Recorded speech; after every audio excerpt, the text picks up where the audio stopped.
Welcome to the deep dive. Today, we're plunging into a topic that's not just timely, it's fundamentally reshaping leadership as we know it: artificial intelligence. Yeah. Our mission today is simple. We want to equip you with the mindset and practical insights you need to truly thrive as a leader in this rapidly evolving AI era.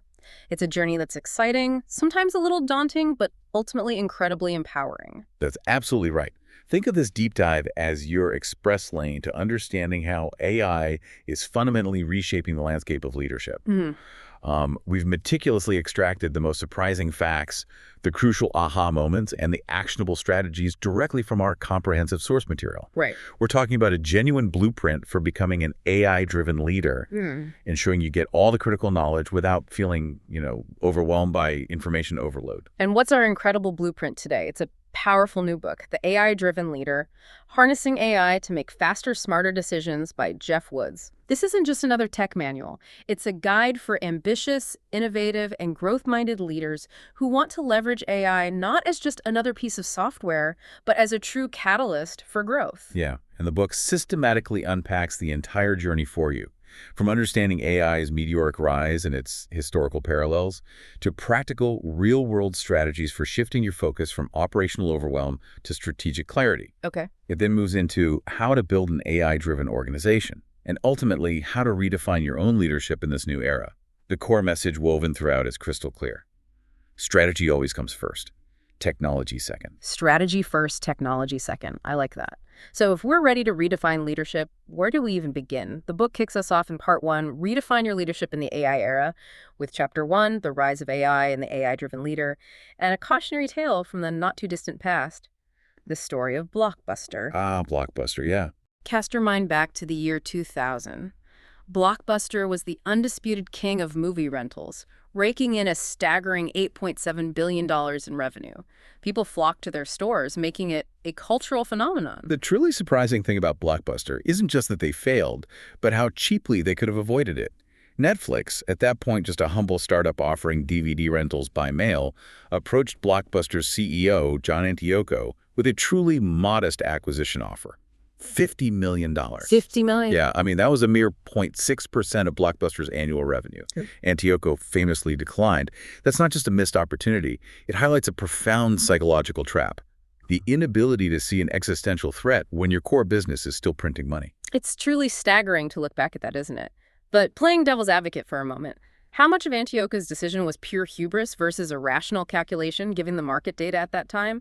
And how do we ensure we're not making the same rational mistakes with AI today? That's a fair question. He was so confident in Blockbuster's tried and true brick-and-mortar model, its customer foot traffic, and those infamous late fees, that he simply couldn't imagine a world where it wasn't dominant. It was the classic, if it ain't broke, don't fix it mentality, which, as we know, can be incredibly dangerous in a rapidly changing market. That's a crucial point. As Netflix and Redbox began to gain traction, Antioco did start to recognize the ticking time bomb. He understood that Blockbuster had failed to account for two critical factors in their strategy: the growing demand for convenience and the immense potential of streaming technologies. Right, convenience and streaming. Exactly. To remain competitive, he proposed two significant investments: $200 million to launch Blockbuster Online, their own streaming service, and another $200 million to eliminate late fees. But, as the source highlights, it was too late. Activist investor Carl Icahn swooped in, snapped up shares, and pushed for quick returns. Yeah, the Icahn factor. This led to a power struggle. Icahn taking over the board, Antioco's departure, and a new CEO. Icahn got his wish. Streaming was canceled, late fees were back. And by 2010, Blockbuster was, quite simply, dead. Gone. Antioco himself later reflected, if our online strategy had not been essentially abandoned, Blockbuster Online would have 10 million subscribers today. He truly believed they'd be rivaling Netflix. Wow. This story leaves us with a powerful question for you, the listener. What deep-seated biases or assumptions might you hold right now that are preventing you from embracing the change AI is bringing? Good question. Blockbuster's failure to adapt to convenience and streaming isn't just a historical footnote.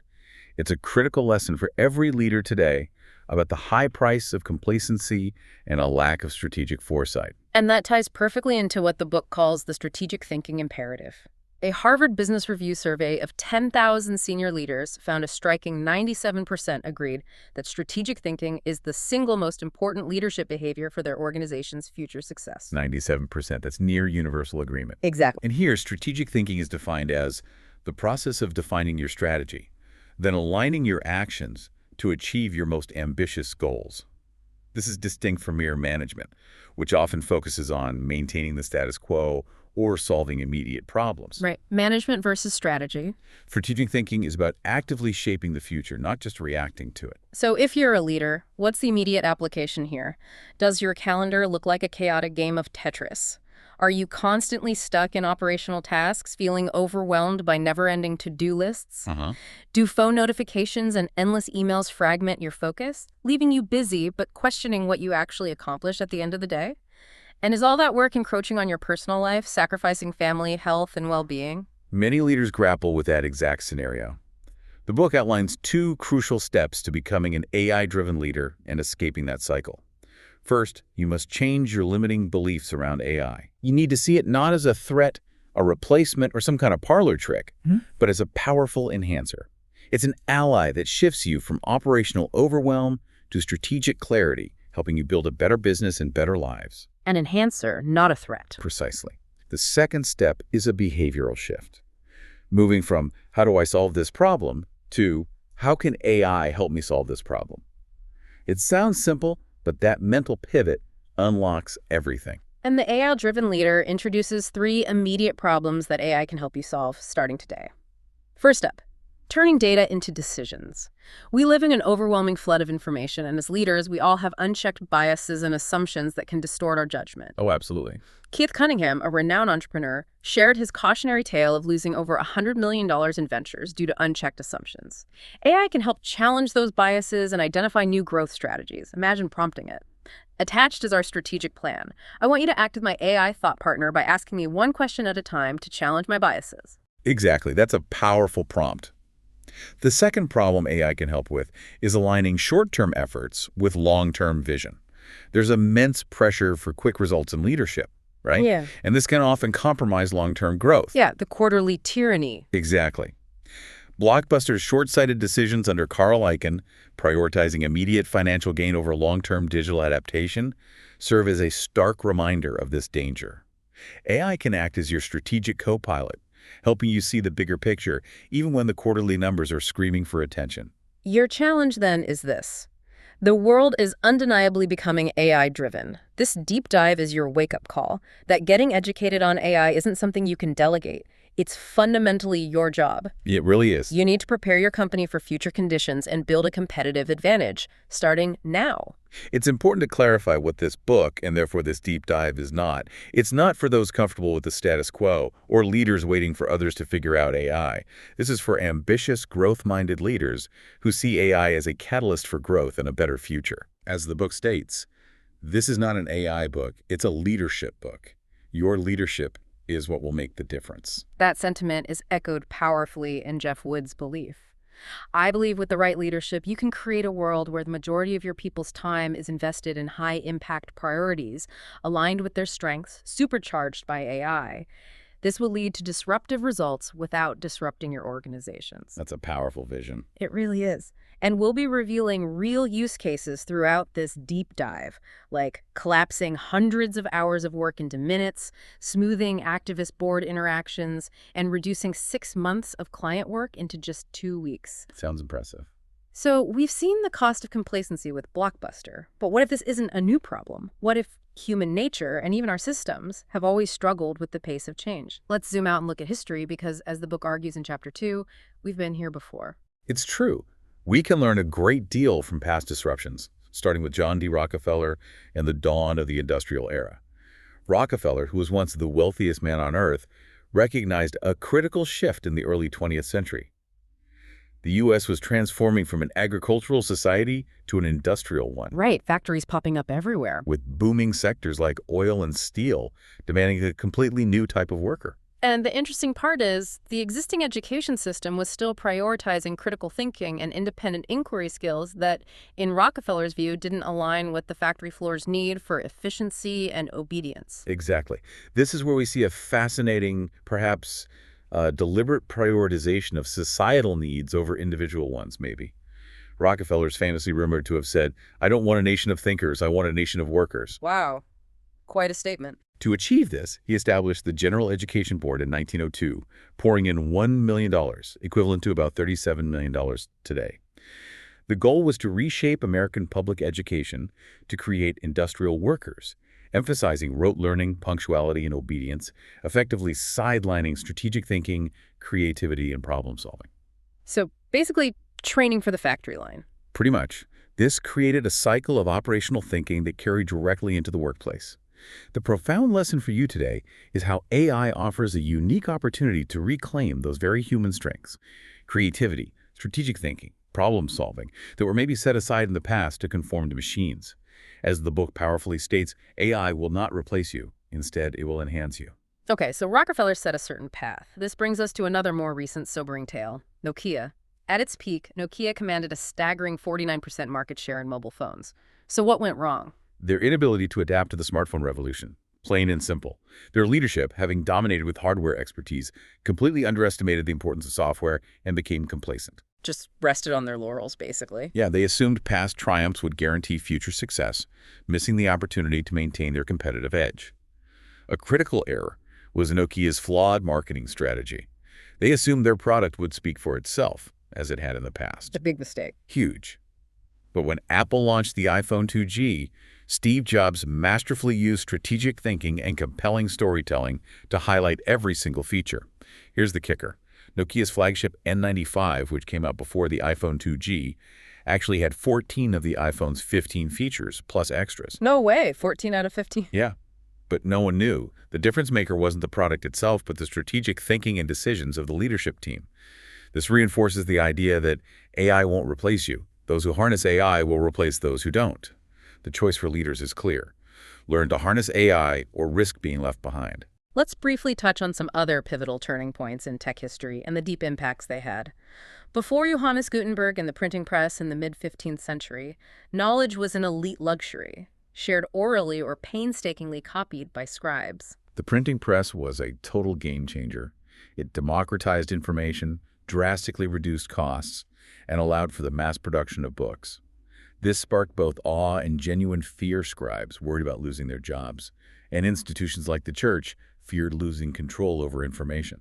Understandable fears, I suppose. Oh, definitely.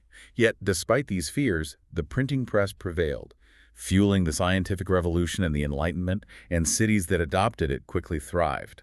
The lesson: innovation always brings disruption, but also unforeseen growth. Then, in the early 20th century, we saw the assembly line. Before this, manufacturing was dominated by skilled artisans, like blacksmiths who would craft products from start to finish. It was time-consuming and costly. The assembly line introduced sequential tasks, soaring efficiency, and collapsed production times. While it brought fears of job loss and reduced human work to monotony for some craftsmen, the overall number of jobs skyrocketed, albeit requiring different skills. Different skills, not fewer jobs overall. Exactly. Its impact was profound, leading to widespread affordable cars, suburban growth, and the birth of entirely new industries. The takeaway here is that technology doesn't eliminate work. It reshapes it, demanding new skills and creating new opportunities. Fast forward to the late 1990s and the internet. Imagine life before it. Physical presence for business, letters taking days, information trickling through traditional channels. Life simply moved at a slower pace. The internet was another revolutionary game changer. It enabled instant global communication, unleashed an information flood, powered significant economic growth, adding $2.45 trillion to the U.S. GDP in 2020 and creating over 17 million jobs. Massive impact. Huge. It transformed work, shifting demand towards creativity, problem-solving, and digital fluency, and made remote work more common. However, it also came with downsides. Digital disconnection, social media links to teen depression and anxiety, the boom of the cybersecurity industry, and the spread of misinformation. Yeah, the dark side. One of the tough lessons learned here was about leaders focusing only on profits and ignoring human well-being with social media. This poses a critical question for AI-driven leaders. How do you balance profit with a positive human impact? As the book emphasizes, AI is just a tool. It is not inherently good or bad. Its impact depends on how you harness it. We must learn from past mistakes to build better businesses and better lives with AI. So what are the key lessons for AI-driven leaders from all this history? The overarching message seems clear. Technology changes skills and processes, but it doesn't replace humans. It transforms how we work. That's it. First, adaptation is key. View evolving roles not as threats, but as career opportunities. Resist change, and you risk losing your competitive edge. Second, lead with empathetic strength. This means balancing acknowledging your people's fears and concerns with the strength to make decisions in the best interest of the business. Empathetic strength. I like that phrase. You have an obligation to consider AI and help your people grow their skills. Third, there's a fundamental shift in human skills. History shows each disruption redefines what skills are valuable.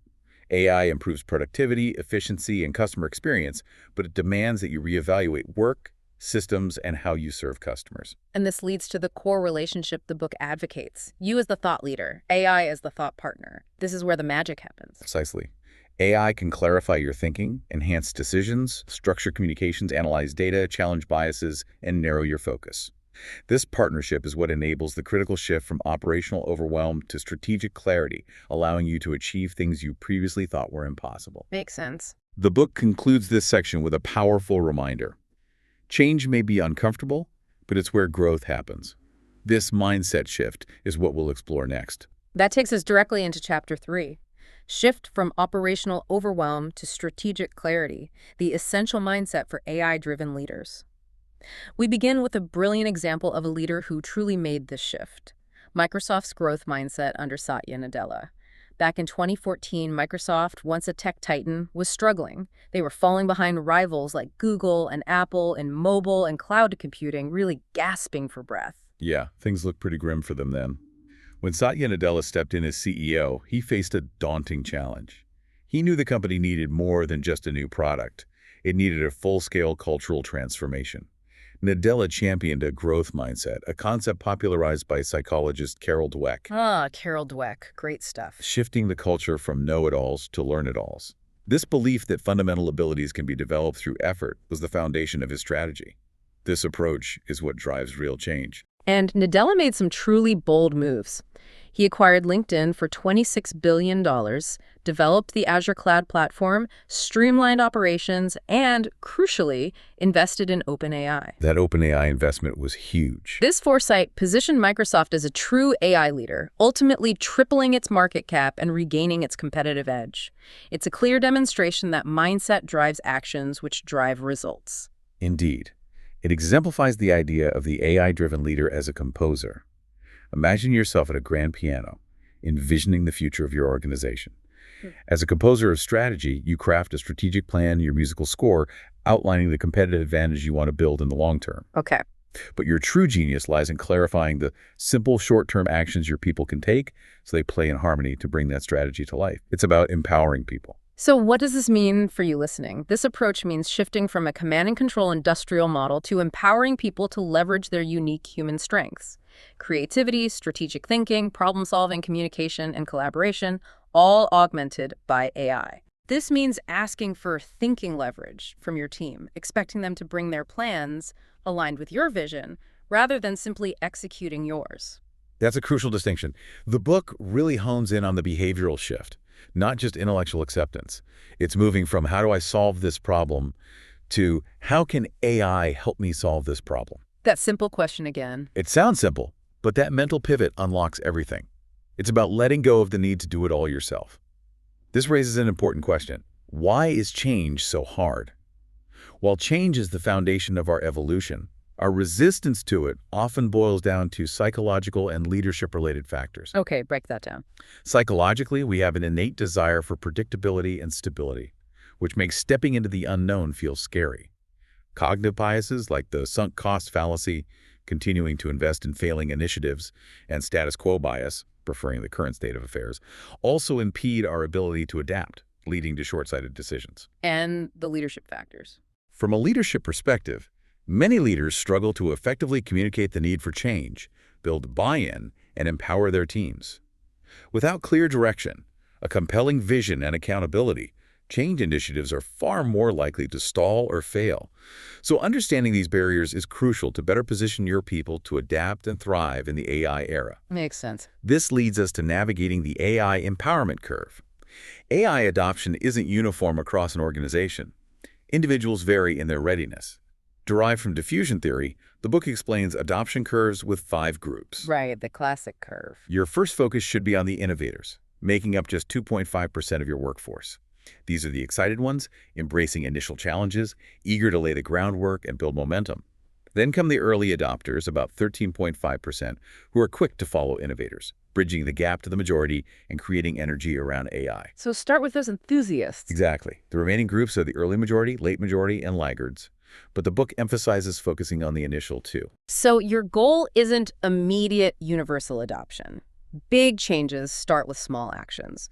Focus on one group at a time, starting with your innovators. Tailor your strategies, communicate a clear vision of how this change can serve them, and be transparent about potential risks. Right. Remember, 6 out of 10 jobs today didn't exist in 1940. Technology changes the skills required and the processes we follow. Their opportunity is to develop the skills and processes for an AI-driven world. Your obligation is to train and support them along the way. To get innovators and early adopters on board, think of it like building a flywheel. It starts slow, but gains energy as it spins faster. Encourage daily AI use, share best practices, and celebrate wins. Continuously communicate your vision and highlight the benefits experienced by these early groups to engage the early majority. And then there's the standard versus suggestion question. Yes, as a leader, you have a choice. Is AI adoption a standard or a suggestion for your organization? If it's a standard, communicate expectations clearly, provide support, and then hold that standard. This brings us to the AI empowerment curve stages, a personal journey of AI adoption. Stage 1, the light bulb moment.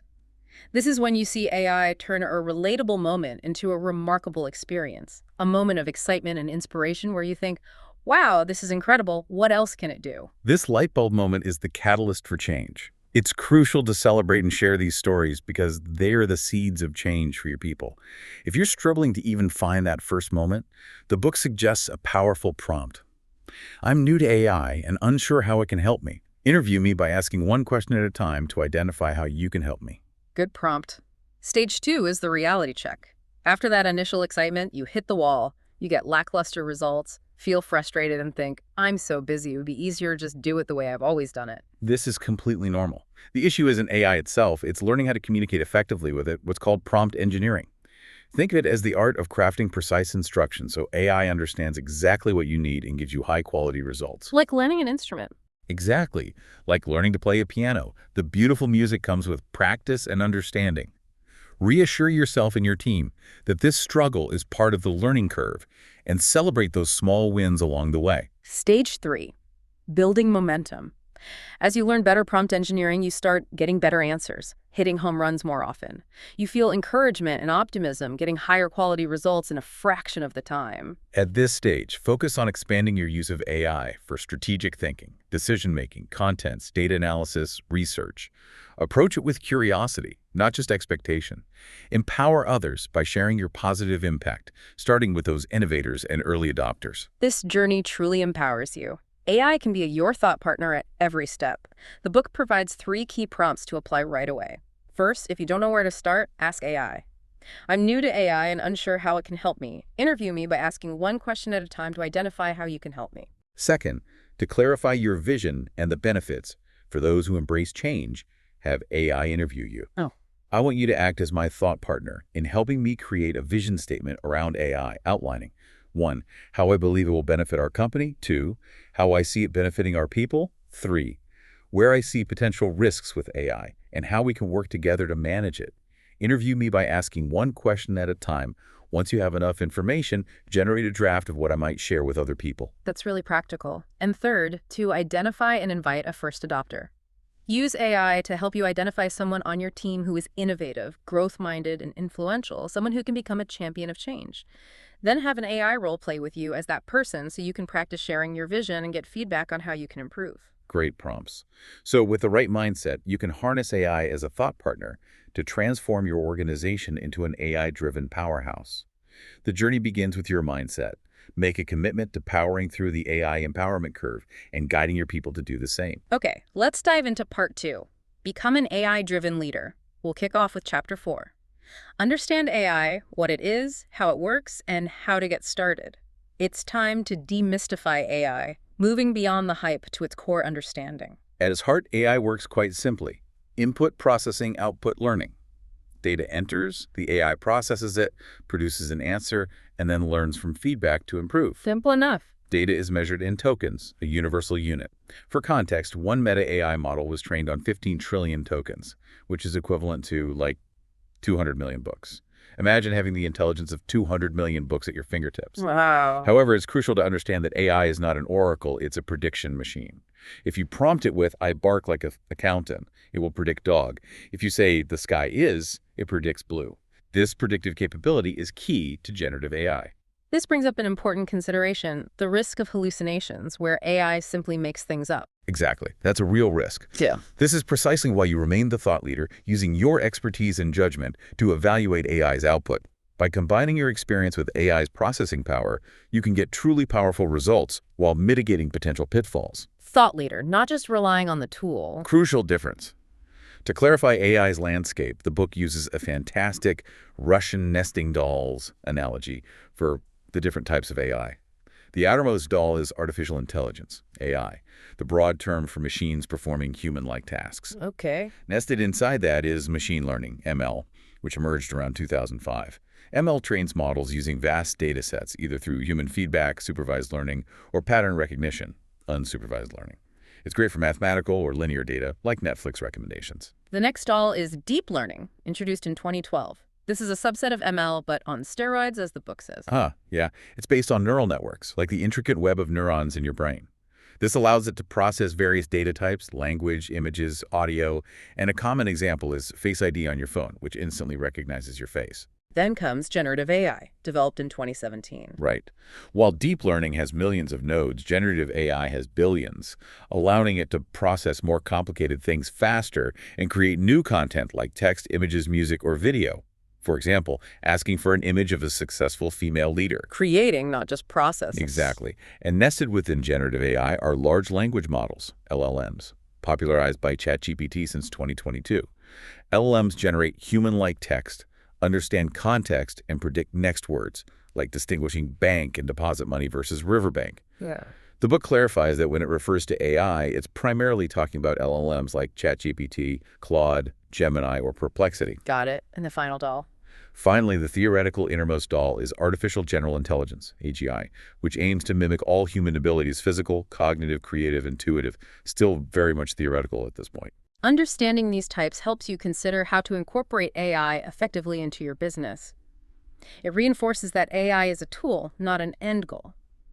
As Chris Winton, former chief people officer of FedEx and Tesla, wisely put it, if you don't understand your business problem, your business challenge, the market forces, and customer demand, then asking how do we use AI is the wrong question. Such a good quote. The advice is to always start with clear goals and challenges, and then assess if AI is the best tool for the job. At a high level, AI can bring value in 3 key ways: increasing employee productivity, improving operational efficiency, and creating innovative products and services.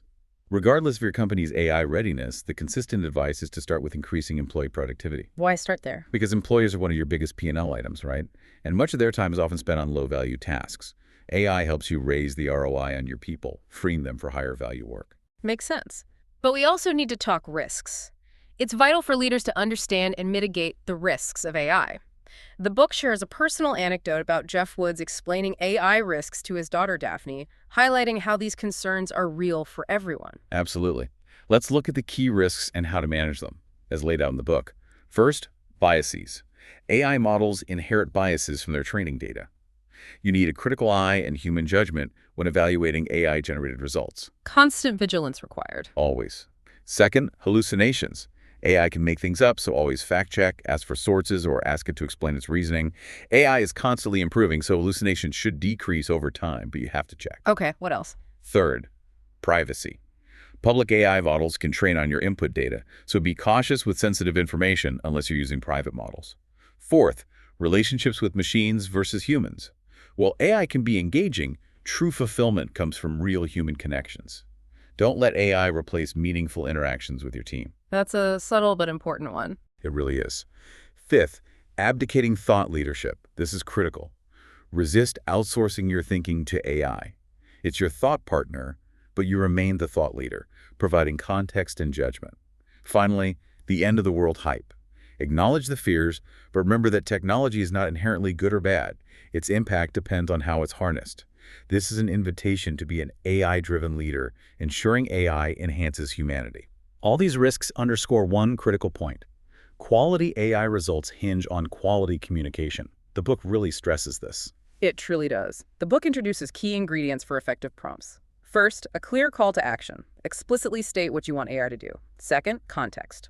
Provide all necessary background so AI can put itself in your shoes. The more, the better. Context is king. And third, assign a persona. Tell AI to act as a specific expert, a board member, CEO, marketing expert, executive coach, or someone with deep expertise in a subject. This allows AI to access targeted expertise and diverse perspectives. These elements will dramatically increase the quality of your communication with AI, leading to much better results. Great tips.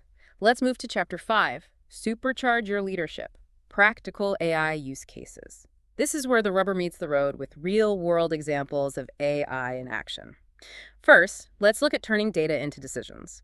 The Bayer Indonesia case study. Florian Zernstein, the CFO of Bayer Indonesia, faced a major reorganization, with 20% of managers leaving and management layers flattening. Right, big challenge. This demanded a shift to strategic thinking and independent decision-making from his team. Florian quickly identified skill gaps in strategic thinking, decision-making, and storytelling.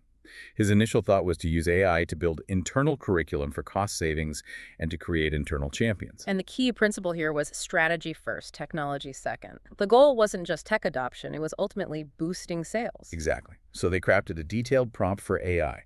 Hashtag contact hashtag. I'm an executive with a large multinational organization. Hashtag your role. Hashtag is to act as a strategic thought partner to complete the following tasks. 1.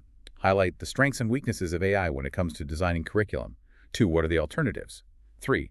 Identify benchmarks. Cite your sources. And AI's response. Instant. Outline strengths and weaknesses, alternative solutions, even cited benchmarks. Florian was amazed. Then they used AI as the challenger with a prompt. Based on this information, I'm thinking that we should use AI to create the content internally. I want you to act as the challenger. Your job is to stress test my thinking. Ask me one question at a time to challenge my thinking. Challenging the initial idea. Smart. Yeah, AI pushed Florian to think deeper, asking, how will you ensure content is deep and nuanced? And how will you address the gap between perceived confidence and actual competence? When Florian hit a mental wall, they used AI to suggest 5 prioritized solutions, complete with reasoning. The outcome. AI collapsed weeks of thinking into a simple decision in under 30 minutes, maintaining momentum and identifying crucial alternatives. This highlights the power of perspective and the idea that struggling is a sign of growth. The key, as the book emphasizes, is your communication with AI. It separates those who merely dabble from those who truly wield it for competitive advantage. Beyond strategic thinking, AI is incredibly useful for content creation. The book shares an example of a leader who used AI to refine a harsh performance review email, transforming his thoughts into written words with just the right tone. Yeah, getting that tone right is huge. AI can really help there. And for idea generation, AI can be a goldmine. It can generate additional ideas, identify non-obvious alternatives, and even narrow down broad lists. The book cites an anonymous CEO who wanted to double revenue in 24 months, but was struggling to find a clear path. Right, stuck in a rut. They used a powerful prompt. Our goal is to double revenue in the next 24 months. Attached is our strategic plan. I want you to act as a strategic growth expert by helping me identify non-obvious alternatives we could consider. You can ask me up to 5 questions. AI's interview with the CEO led to a fantastic idea they should have recognized from the beginning but had overlooked. A true light bulb moment. Amazing. Then there's using AI for analysis, data, content, ideas. AI can completely transform data analysis, going far beyond manual review. Absolutely. AI can sift through spreadsheets of thousands of customer reviews to identify patterns or analyze investor remarks to gauge sentiment. The book shares an example of a head of investor relations who uploaded his prepared remarks for an investor meeting, concerned about negative metrics. Tricky situation. Very. He prompted AI. Acting as an investor, analyze his communication and outline. 1. Where you think the company is doing well. 2. Where might you have concerns? Based on that, please regenerate the message to minimize concerns. Avoid deviating from my core content. Everything stated must be truthful. I just want to minimize the downside. AI instantly analyzed and offered a solution to reframe metrics, lifting a huge weight off the executive's shoulders. Speaking of leveraging data, there's that fascinating case study in the book about Tim Sharp and Disney. How did he use AI to cut through 40,000 TripAdvisor reviews? That sounds like it would blow a marketing agency's mind. It's astounding, really. Tim uploaded a CSV file containing 40,000 TripAdvisor reviews of Disney parks. AI analyzed those reviews in minutes, summarizing key metrics like an average rating of 4.225, identifying 162 unique locations, and pinpointing the top 5 visitor nationalities. Just like that. Yeah. What's truly impressive is that Tim then had AI conduct a jobs-to-be-done analysis to uncover why customers choose a product. He then used AI to analyze competitor images, generate park names, and even launch a full marketing campaign with social media posts and imagery, accomplishing in minutes what would take an agency months. Months to minutes. It really highlights the sheer volume of data we're inundated with. 500 hours of video per minute on YouTube, 350,000 tweets per minute. A human takes 5 hours to read 100,000 tokens, but AI, like Claude, scanned the Great Gatsby 72,000 tokens to find a change line in just 22 seconds.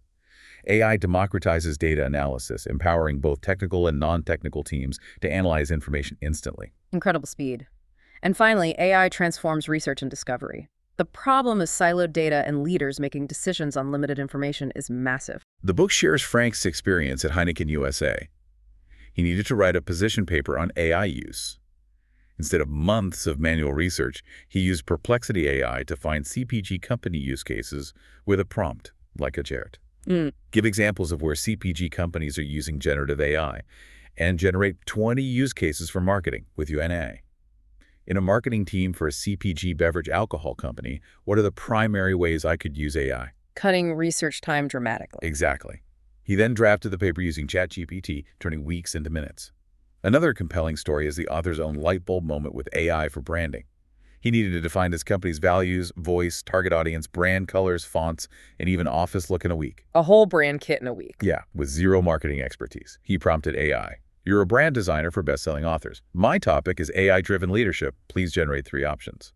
And then, now, can you generate what my office should look like? And the results. Yeah, spot on. Revere pewter walls, midnight blue bookshelf, green accents. It laid a solid foundation for designers, demonstrating that he could wave the baton and engage AI as his thought partner to access all this expertise. Wow. These 5 use cases demonstrate how AI can profoundly transform productivity and decision-making.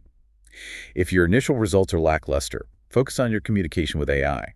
As the book suggests, the more you learn to harness AI, the more you start to realize just how effective you can become. All those traditional roadblocks start to crumble. Now let's explore Chapter 6, the high price of the wrong questions, using AI to overcome biases and assumptions.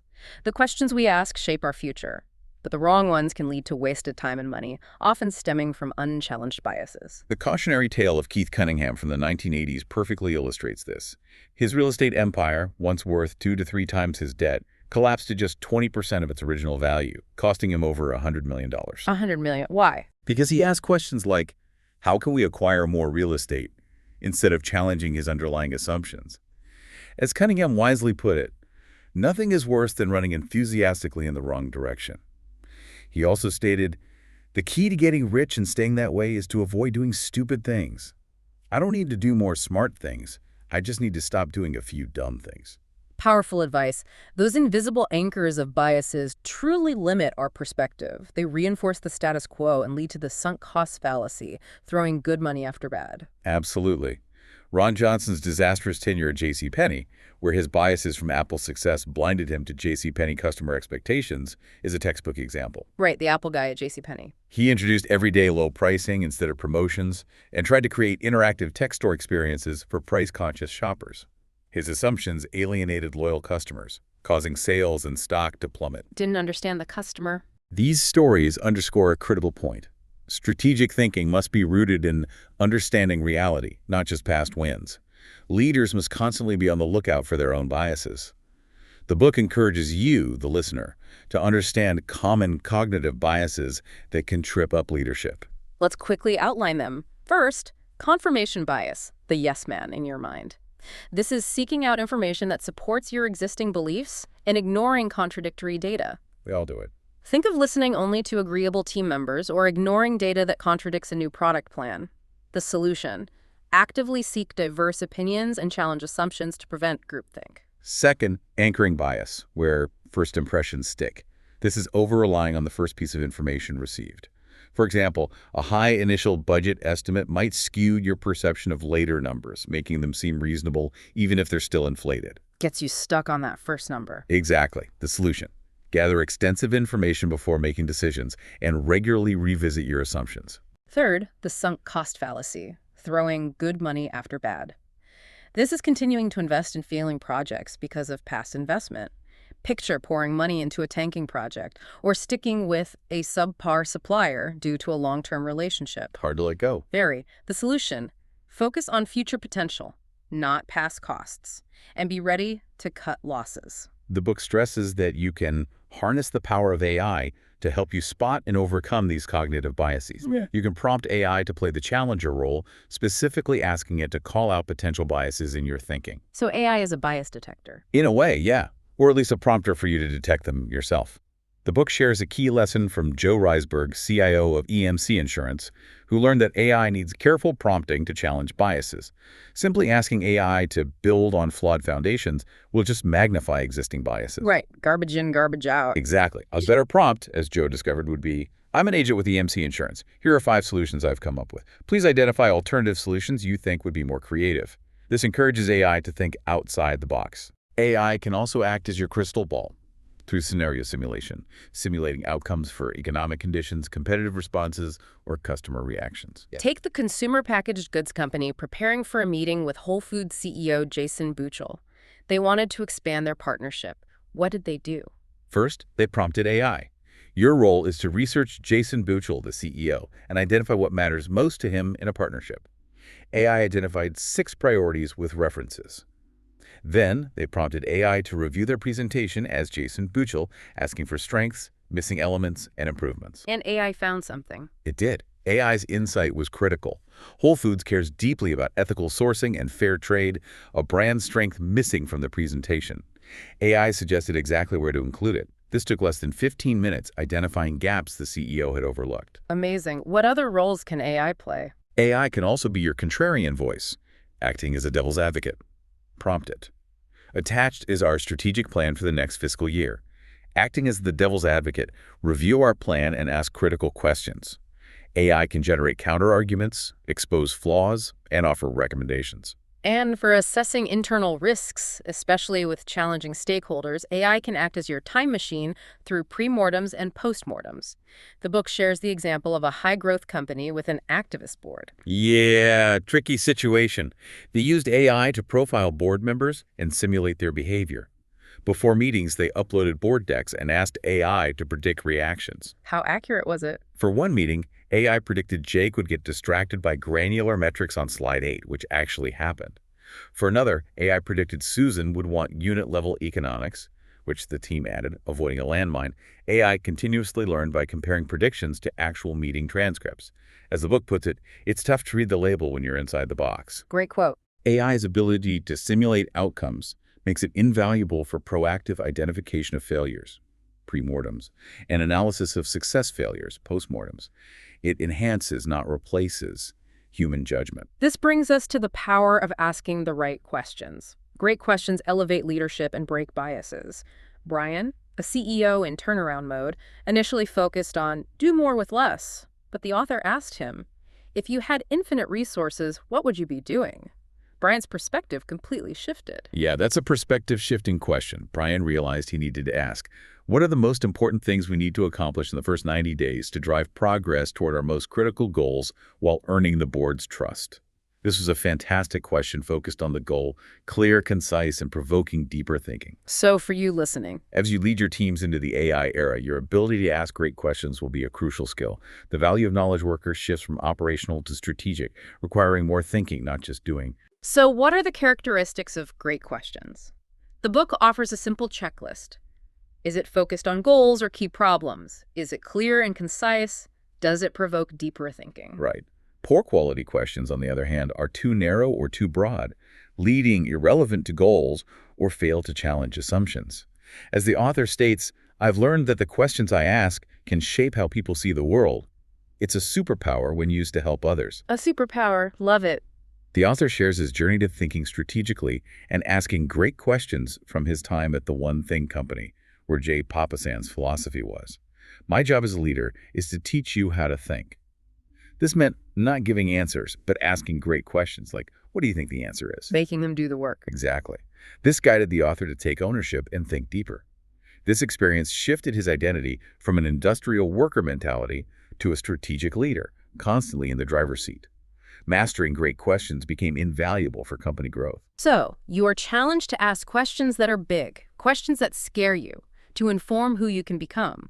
You can even use AI to help refine your questions by giving it your initial question and the checklist for great questions and asking it to generate alternatives. Great way to use AI as a coach.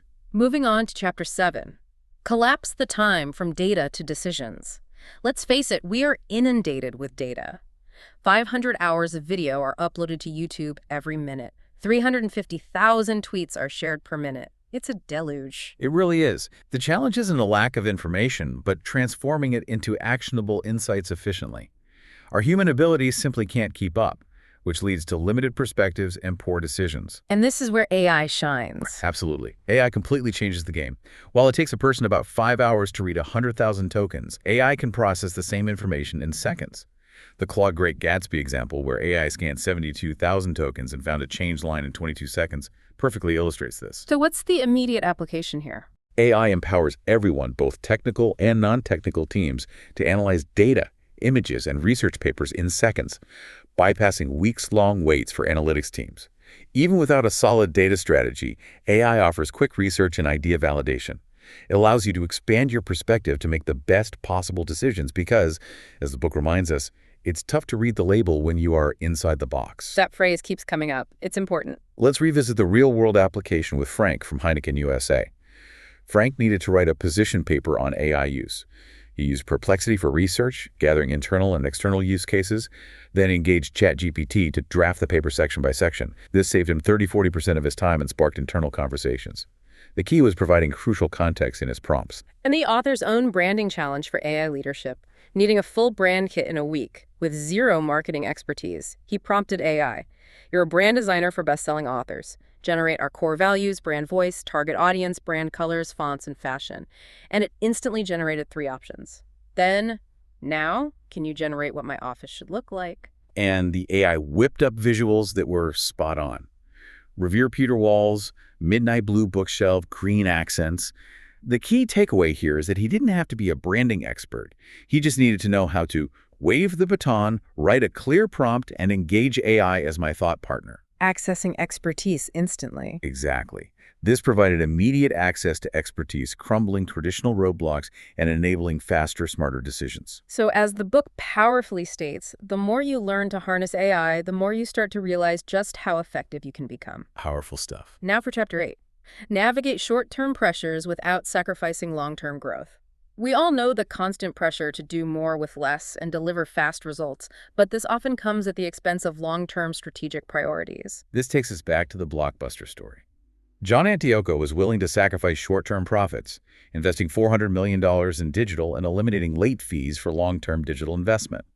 But Carl Icahn's short-term pressure thwarted this, leading to the company's demise. Short-term gain, long-term pain. Exactly. As the book observes, we can be so focused on tactical execution that we forget to look up to check if we're running in the right direction. This perfectly illustrates the tyranny of the urgent at play. The impact of short-term thinking is significant.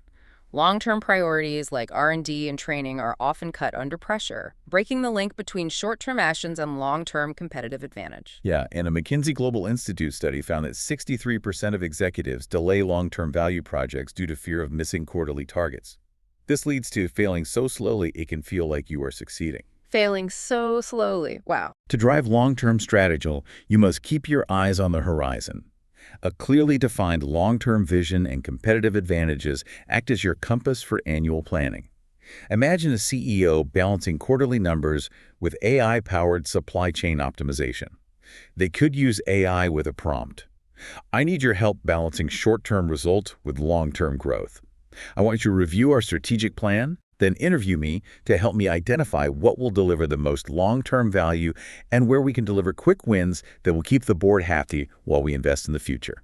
Using AI to balance those pressures. Exactly. AI would provide a prioritized list for balance, helping to mitigate that short-term pressure. Strategy also requires aligning incentives, accountability, and the drive for long-term growth because people do what they're incentivized to do. So true. The book shares the experience at Jindal Steel and Power. The family identified 3 priorities for rewards: results over effort, year-over-year growth in cash score, and long-term retention of top talent.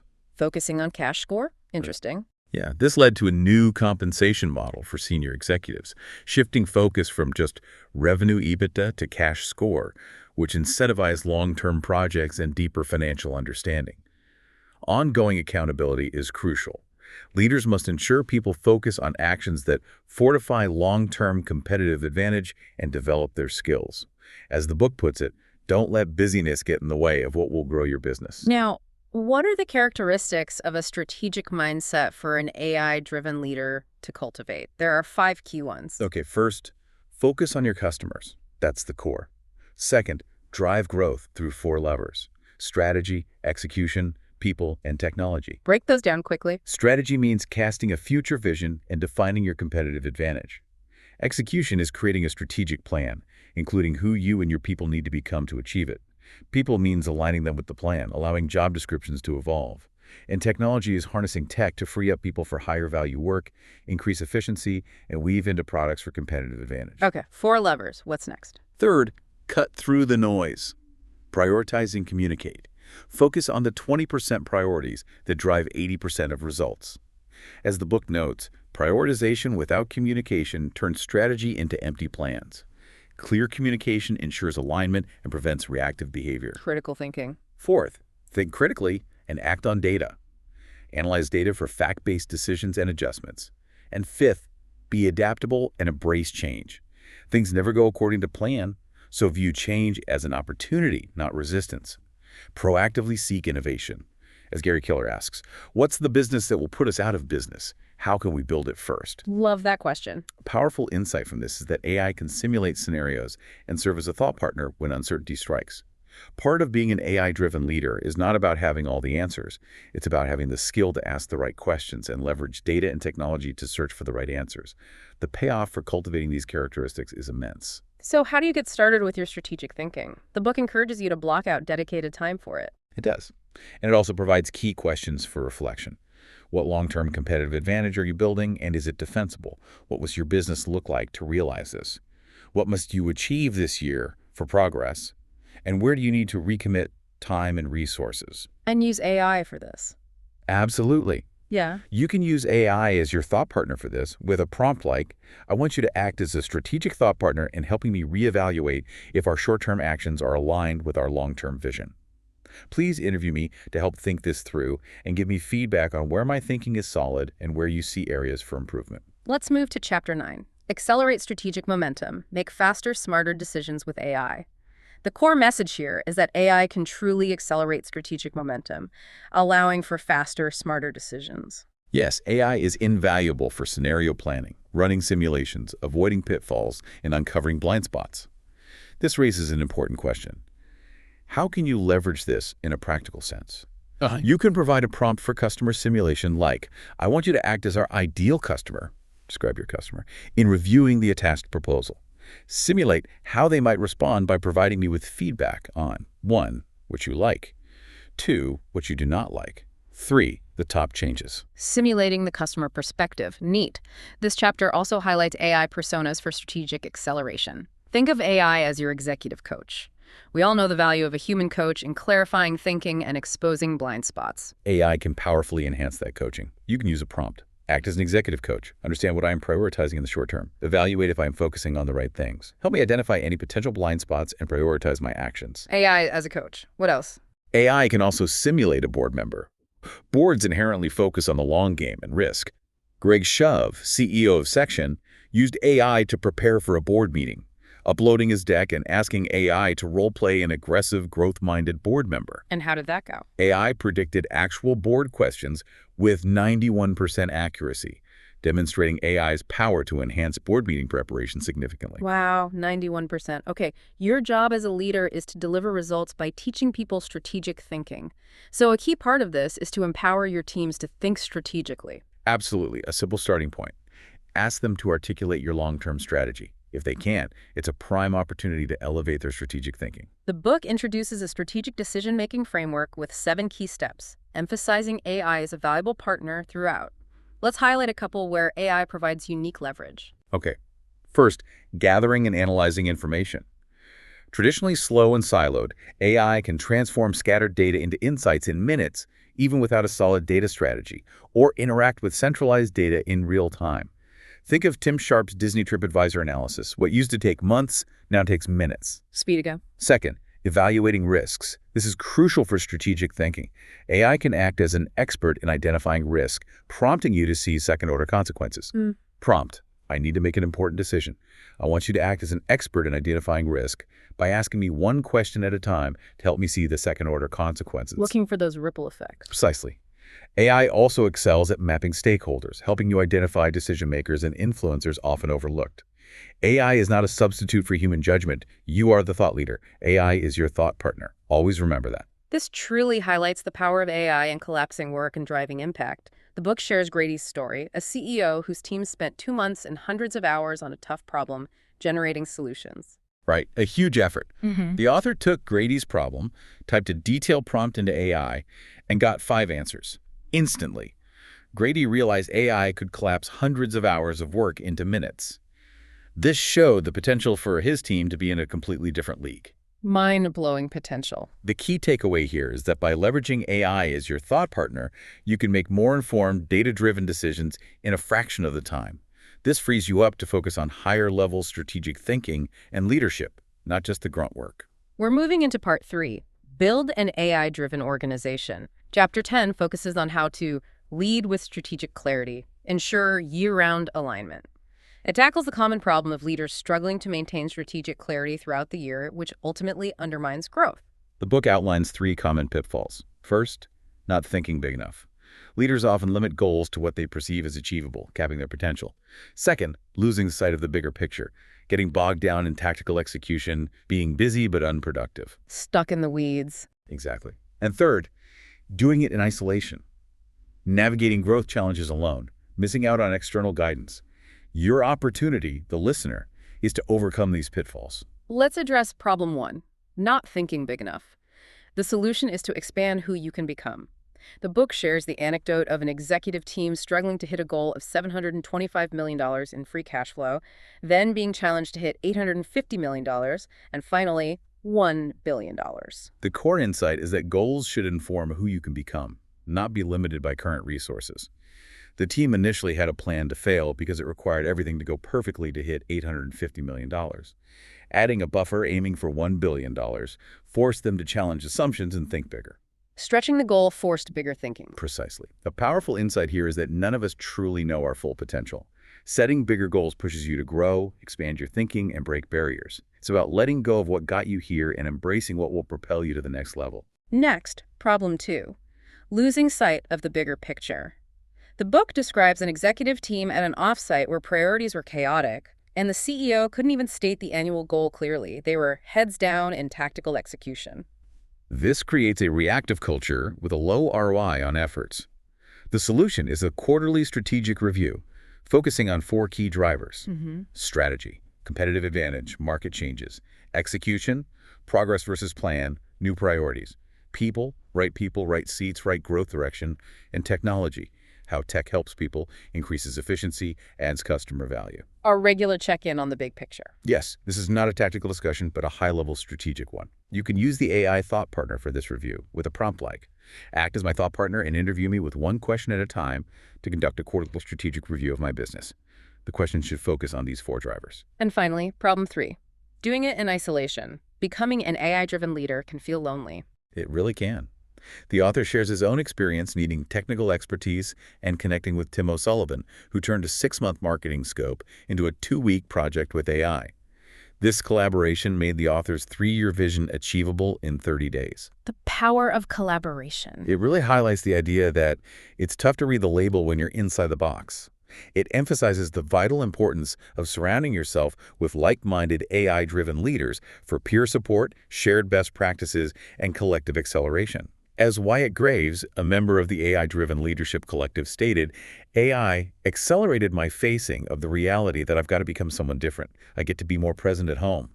The tactical value of a thought partner, plus being surrounded by a community, is rapidly expanding my world. Community makes a difference. Now for Chapter 11. The critical first 30 days. Focused execution to drive results. This chapter starts with a compelling historical tale. The race to the South Pole in 1911 between Roald Amundson's Norwegian team and Robert Falcon Scott's British team. Ah, yes, Amundsen and Scott. The stark contrast in strategies here is so telling. Amundson's team pushed forward every day, regardless of conditions, while Scott's team hunkered down in bad weather. Wait and see versus keep moving. Exactly. Amundsen reached the pole a full month earlier. On their return, Scott's team, adopting the waited-out strategy, tragically perished. This poses a critical question for leaders. When the storm hits, customer issues, emergencies, new initiatives, who's in the driver's seat? You or Mother Nature, the chaos? It all comes down to conscious prioritization of your 20% high-impact priorities. So the importance of the first 30 days is that it's a crucial window to turn strategic plans into actionable steps, mobilize teams, and ignite progress.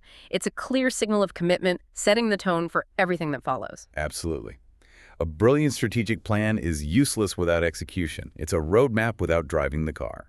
The book outlines 3 key fundamentals of effective execution. First, break your plan down into bite-sized, actionable milestones for the first 30 days to build momentum. Keep it manageable. Tanner Lister, CEO of Primally Pure, implemented monthly reviews of his strategic plan, clarifying expectations, and grew revenue from 70 FAMers to $50 in 4 years. Shows it works. Second fundamental. Second, block off time in your calendar to take action. If time isn't explicitly blocked, daily fires will derail progress. As the book states, every leader are truly committed. Want to know how I tell the difference? I ask to see their calendar. Show me your calendar. This simple act of blocking time escalates commitment. Third, create a common language to discuss changes in priorities. Without it, people say yes to new tasks, leading to fragmented focus and a reactive culture. Saying yes to everything. Right. When delegating, leaders should ask, how would you prioritize this based on the other things on your plate? Or help me understand what you would be saying no to in order to say yes to this. And if your boss delegates to you, ask, I'm happy to take this on, and when I say yes, I'd be saying no to, insert priority. Does that make sense? Clarifying the trade-offs. Exactly. This educates on opportunity cost and keeps you in the driver's seat. Yeah. It's about talking about tasks in context, not vacuums. Now, how do you strategically harness AI to drive enhanced execution? It can kick your execution into overdrive. The author shares his experience at Jindal Steel and Power. He had to review a 66-page board deck for a struggling subsidiary with only a few hours before a meeting. Tight deadline. He uploaded the deck to AI with the prompt, I want you to act as an aggressive, growth-minded board member with deep expertise in company turnarounds. Identify the top 5 questions in order of priority. And AI delivered. Oh, yeah. AI's top question, which the author used at the meeting, shocked the CEO into thinking the author had really gone through the deck. This illustrates that it's tough to read the label when you're inside the box. AI becomes an invaluable thought partner for preparation and execution. The book provides 4 practical prompts for you to apply immediately from this chapter. First, for turning your strategic plan into 30-day milestones. Attached is our strategic plan. The next step is to identify the specific progress we need to make for each item on the plan in the next 30 days. Ask me one question at a time, then generate an executive summary. Second, for restructuring your calendar. Here are my top priorities for this week. Here is also a picture of my calendar. In reviewing my calendar, I don't feel it reflects a clear plan. Acting as the interviewer, ask me one question at a time to help me identify changes. Once we're done, draft the communication I need to send to the people I'm canceling or rescheduling. Very practical. Third, for creating a common language of prioritization. I am the leader of a business. Historically, I've delegated to people by simply adding things to their plate, but rarely having conversations about subtracting. I'd like you to act as an executive coach. Help me think through how I might change what I say and ask when I delegate. And fourth, for enhancing the value of your one-on-ones. Acting as my thought partner, help me identify 3 to 5 questions I can bring to my next series of one-on-ones. My goal is to act as a great coach, focusing our conversation on 1. Ensuring they are clear on where their focus needs to be. 2. Helping them think through challenges. 3. Raising their performance. The chapter concludes with the Amundsen and Scott analogy. A plan is just words without focused, consistent action. The key is to keep marching forward. Now let's explore Chapter 12, 10x the impact of every employee. We start with Google's famous 20% time policy, allowing engineers to dedicate 20% of their time to self-chosen projects. This led to groundbreaking innovations like Gmail and Google Maps. This illustrates a key principle. Google unlocked innovation from its greatest asset, its people. The book outlines 4 pillars to 10x the impact of every employee. First, harnessing strengths, focusing on role priorities, and aligning with company goals. Second, supercharging efforts with AI for higher quality work in less time. AI is a supercharger. Third, streamlining and automating 80% of low-value tasks to free up time.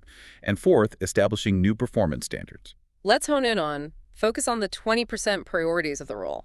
The common mistake leaders make is hiring for potential, but failing to give clear direction, wasting valuable skills on low-value tasks. So true. The book, referencing Dan Sullivan and Dr. Benjamin Hardy's 10x is easier than 2x, states that if you want to 10x employee impact, you must focus on the 20% of the role that drives 80% of results. It's your job to zero in on that 20%. The Pareto principle for roles. Exactly. This prompts an important self-reflection for you, the listener. What are the 20% priorities that will drive 80% of results at a company level? If you rewrote a job description for your role, what 20% priorities would that role need to do exceptionally well? What are your greatest strengths, and are you fully leveraging them to drive 80% impact? Asking those questions about yourself, too. Yes. The book encourages you to ask these questions for your own role, suggesting an AI thought partner prompt. I want you to act as my thought partner to help me identify how I can 10x the impact I can make for my organization. Your task is to ask me one question at a time to 1. Clarify the 20% priorities of the business. 2. Identify the 20% priorities our business goals require my role to do exceptionally well. 3.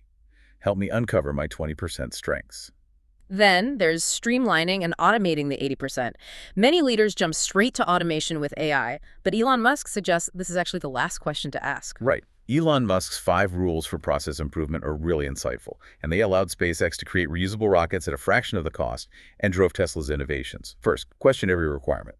Don't do things just because that's the way they've always been done. Challenge everything. Second, delete any part of the process you can. Strip away 80% of requirements.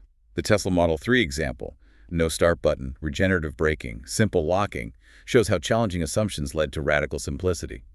Third, simplify and optimize. After questioning and deleting, then ask how to make it simpler. Delete first, then simplify. Fourth, accelerate. How to do the same amount in less time. And only then, fifth, automate. By following these steps, you free people from low-value 80% tasks to reinvest time in higher-value priorities, fostering a culture where people are empowered to do their best work. Makes sense. This leads to the concept of thinking leverage, setting a new standard that elevates performance. Leaders often take on their direct reports' work if those reports only own 80% of the job, effectively doing the missing 20% themselves. Yet the leader ends up carrying the load. There are 2 main reasons leaders do this. First, having suggestions instead of standards. Expectations aren't enforced, leading to frustration. The fault often lies with leadership for not setting clear consequences. Suggestions versus standards. Key difference. Second, not developing people. Giving answers instead of letting them struggle and learn. It's analogous to parenting, allowing children to struggle well in a safe, supportive environment. As work shifts from operational to strategic, create opportunities for healthy struggle and strategic thinking for your team. Ask questions, give space to answer, and coach them. So what are 3 ways to enhance your team's thinking leverage? First, ask more, give less. When people come with questions, don't get the answer immediately. Ask, what do you think you should do? The book shares the example of a coach whose door had a rule. What's your question? What are 3 potential solutions? People quickly learn to solve their own problem. Empowering them. Second, explain why. When you do give an answer, follow up with, here's why I'm suggesting this, to teach them your thought process. Third, bring consequences to standards not met. Consequences aren't just punishment, they can be conversations. The author shared an experience with his assistant who was asking me to do your thinking for you. If standards aren't met, direct conversations and clear expectations are needed. Holding people accountable for thinking. Holding thinking leverage as the new standard means people will rise to meet it, or you can evaluate if they are in the right role. This frees you up and develops succession candidates. The goal is to harness the strengths of your people, supercharge them with AI to 10x their impact. Let's delve into Chapter 13. Integrate AI seamlessly. Change management strategies for smooth transitions. We start with the incredible Domino's transformation. Composer of strategy, conductor of teams and technology. In the late 2000s, Domino's faced a crisis. Poor product, scathing reviews, and a viral video of contamination. Yeah, they were in deep trouble. CEO Patrick Doyle's turnaround vision was truly inspiring. You can either use negative comments to get you down, or you can use them to excite you, to make a better pizza. He reinvented the pizza recipe and, crucially, harnessed technology. Technology was key. Domino's doubled down on improving online ordering, removing friction, and maintaining 30-minute delivery. By 2022, 91% of sales were digital, average order value increased, and they formed partnerships for ordering via Amazon Echo Apple Watch. This demonstrates the power of embracing digital innovation. Huge turnaround. The key lesson for AI-driven leaders: technology is just a tool to achieve your goals. It is you as the leader who determines its impact. Strategy first, technology second.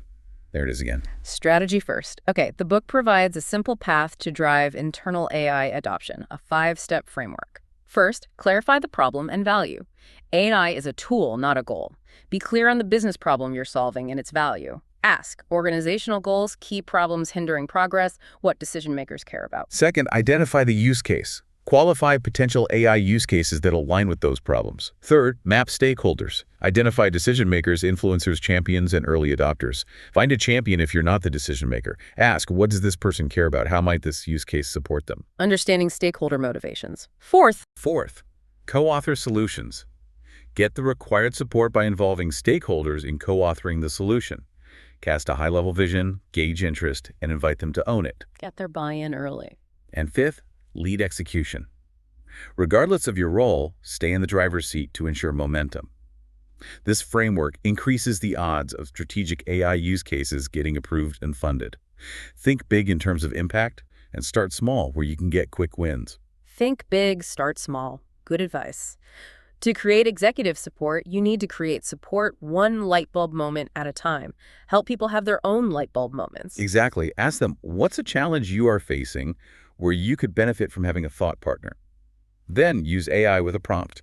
I would like you to act as a thought partner by asking me one question at a time. Here's the situation. Provide context. Here's what I'm trying to solve, where you need help. Please help me think through potential solutions. Letting them experience AI's value directly. And if you're unsure where AI can help you, ask AI. I am new to using AI and don't understand what it can do for me.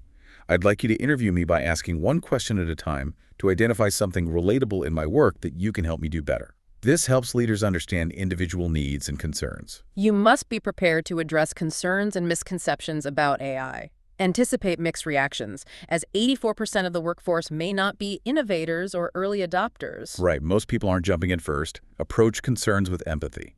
First, validate concerns. Acknowledge fears, don't dismiss them. Ask, what might we gain from implementing AI? What's the downside?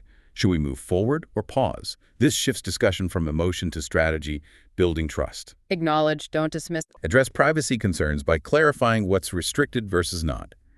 Note that AI is continuously improving, reducing hallucinations over time. Empower innovators and early adopters by giving them access to approved LLMs, prompt engineering training, and forums for collaboration. Share success stories and lessons learned to create a culture of sharing. And finally, reward innovation to set a precedent. Remember, it's not the technology that will determine the impact, it's your leadership. Finally, Chapter 14. Go from 0 to 1, the simple path to deliver value with AI. We start with the iconic Steve Jobs, the iPod, and the iPhone. In 2004, Apple's iPod was a cultural icon, generating nearly a quarter of Apple's revenue. Huge success. But Steve Jobs didn't just bask in that success. He consistently blocked time for strategic thinking to study market trends and anticipate threats. He saw mobile phones gaining capabilities that threatened the iPod. He saw the threat coming. His goal was to combine phone, internet, and music into one product, the iPhone. This required developing new tech like touchscreens and a revolutionary UI. On January 2007, Jobs famously announced, "These are not three separate devices, this is one device, and we are calling it iPhone." Changed everything. The iPhone wasn't built overnight. It came from Jobs prioritizing strategic thinking. It turned an existential threat into Apple's greatest opportunity, leading to Apple becoming a trillion-dollar company. Imagine if he hadn't made time for that strategic thinking. Hard to imagine. What if our phones, our work, our lives would be like today? The solution is simple, but not easy. It boils down to what you say yes to and prioritizing that. Jobs treated strategic thinking as a continuous process, surfacing opportunities others missed. So it comes back to prioritizing strategic thinking time. Always. This leads to the AI empowerment flywheel, representing your journey from 0 to 1. It starts by shifting "how might I do this?" to "how might AI help me do this?" This increases awareness of AI use cases. Okay, walk us through the flywheel. The flywheel moves through stages. The initial light bulb moment from a relatable to remarkable experience. Then the reality check of lackluster results due to communication. Persistence, focusing on high-quality ingredients in communication, leads to building momentum. Expanding AI to strategic thinking, decision-making, content, etc., leads to accelerating progress. Eventually, with confidence, the flywheel spins faster, and you ask AI to help make your organization AI-driven. This continuous cycle is key to embracing AI. So how do you expand your use of AI? A simple three-step framework for going from 0 to 1 in any situation with AI. First, identify the need. What task or challenge needs to be done? Second, generate a prompt. Ask AI to create a high-quality prompt for that need. Example, I need to describe task. Please create a high-quality prompt to that. Also, please explain why you structured it the way you did so I can learn how to write great prompts from you. Learning how to prompt from the AI. Yeah, this teaches you how to prompt, empowering you to better interact with AI. And third, execute the prompt. Ask AI to execute the prompt it generated. Give feedback to refine results. You are the thought leader. AI is your thought partner. This framework allows you to quickly leverage AI across different use cases. As we wrap up this deep dive, let's acknowledge the challenges to AI adoption that many leaders face. First, the lack of time for strategic thinking. It's not a time issue. It's a prioritization issue. Are you making time for what truly matters? That's the real question. Second, navigating AI alone. The need for peer support. It can feel isolating, especially if your network doesn't share your excitement. Absolutely. Connecting with other AI-driven leaders or networks is crucial. Third, limited internal technical talent. Feeling confused and doubtful without technical expertise is common, which highlights why peer support and external experts are critical to bring your vision to life. And fourth, the skill gap of your people. Doubts about your team's ability to adapt are real. Here you need to lead with empathetical strength, giving chances to grow, creating safe environments, offering support, but also holding accountability. It's a balance. Ultimately, the book brings us to the profound conclusion. You are you, not what you do. Many people attach their identity to their work, their money, their achievements, leading to a fear of AI as a fear of losing identity. Yeah, that's deep. But as the author shares from his personal journey, you are you, not what you do. Life is a journey of becoming, not arriving. You have innate strengths that enable you to finish the day with more energy than when you started. Those strengths are not tied to your job title or your paycheck. They're part of who you are at your core. Beautifully put. This journey is about embracing growth, letting go of outdated ways, and leveraging AI to enhance who you are. If work has never been an expression of who you are, AI offers an unprecedented opportunity to change that. So you listening are joining a new category of leaders by taking a stand for a new way of working. We are moving away from outdated industrial methods that required us to set aside our humanity to meet the needs of machines. It's a paradigm shift. Together, we are moving toward a future where we harness our strengths, focused on the priorities of our roles, aligned with our company goals, and use AI to enhance our abilities, not to replace them. As we wrap up this deep dive, consider this. If the purpose of a goal is to inform who you can become, and AI can accelerate that becoming, what is the biggest, most audacious goal you can set for yourself and your organization that forces you to redefine not just what you do, but truly who you can become? And how might AI be the thought partner that helps you bridge that gap to a future you once thought impossible?